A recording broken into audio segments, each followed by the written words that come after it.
skill sheet's going to be under fire ground operations, which specifically it's going to be skill sheet 6-3.2b, coordinate the interior attack above ground level.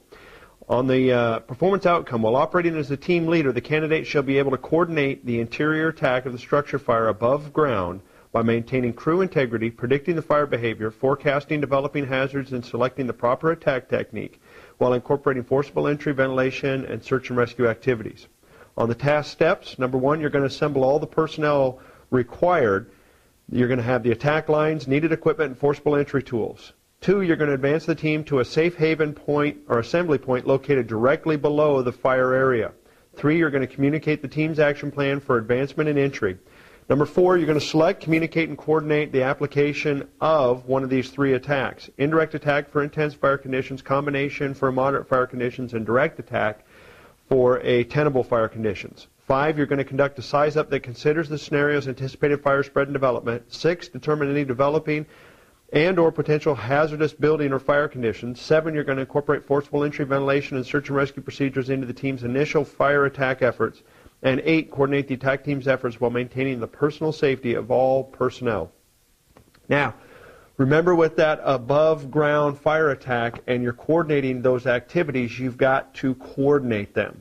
So in Firefighter 1, you showed those skills on being able to perform them yourself. Now you're coordinating those activities and directing those activities. So when they say a safe haven, you've got to know, or people have to be directed that where they're going to stop, how they're going to lay hose line up, and if we're going to have stairs that go up above that point, to have them loop back around so that gravity assists in pushing that line in through the door. If the stairs don't continue on in that safe haven, having everything ready before you go into a potentially hostile environment, that everybody's been briefed on the plan. They know the plan as in who's going to be taking the door or checking the door, who's going to be forcible entry, what type of attack you think you're going to do, what could happen to this fire situation, how you're going to conduct ventilation techniques, whether it's going to be natural ventilation, hydraulic ventilation, you're going to call for positive pressure ventilation, what's going to happen for a search and rescue, and it needs to be done quickly, quick and concise communications to those other crew members to coordinate those attacks on an above ground level fire. Also, remember to coordinate the entire activities, so it's not just going in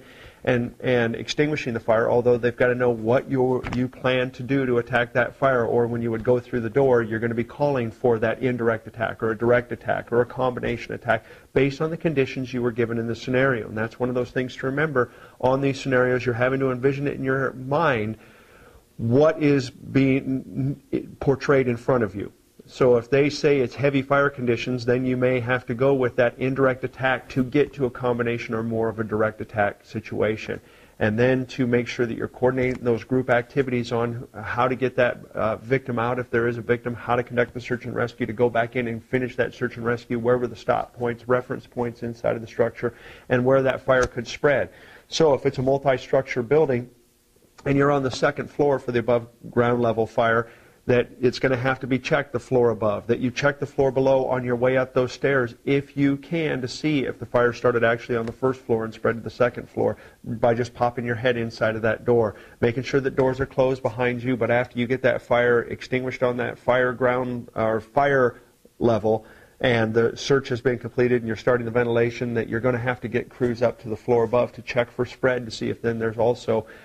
some type of a danger potential or search and rescue on that third floor, the floor above the fire. All those things need to be coordinated